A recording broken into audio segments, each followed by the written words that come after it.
My name is Kyle Lammott. I'm the lead pastor of Exodus Church in Wichita, Kansas.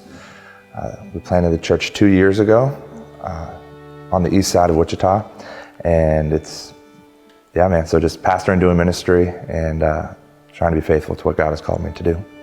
So I've been following Theophilus for a number of years, particularly the writings of Peter Leithart for 5 or 6 years, and been able to really benefit from his writings and from his instruction on how to read the Bible and using biblical theology, typology, figural readings to understand how the whole Bible works together.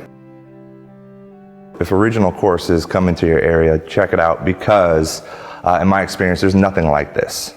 I've been through Bible college, through seminary, gone to conferences, and never have I been a part of instruction and dialogue and liturgy and worship to where we see just the richness of what Theophilus has to offer. So at our church, we planted it again 2 years ago, and certainly the vision of Theophilus has been a part of my thinking from day one.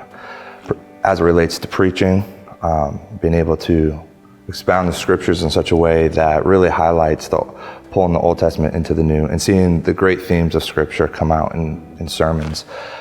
And that has had incredible fruit.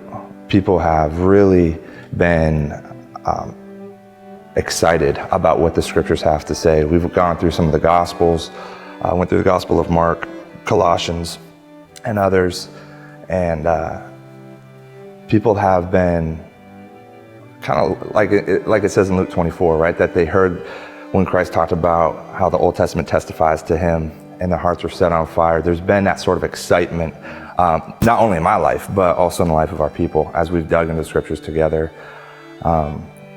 Theophilus has been really helpful for me as it relates to setting up a liturgy in our church. So we have a covenant renewal service where we have a call to worship. We have a time of confession, both individual and corporate together, the assurance of pardon.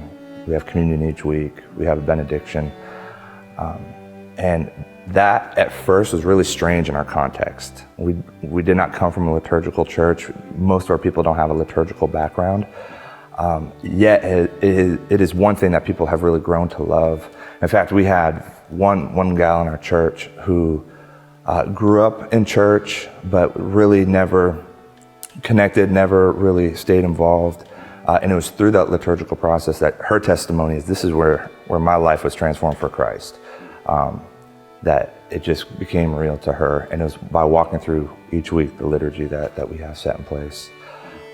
So a lot for me personally and for the development of our church has come from the teachings of Theophilus through the blogs or the podcast and now the regional courses.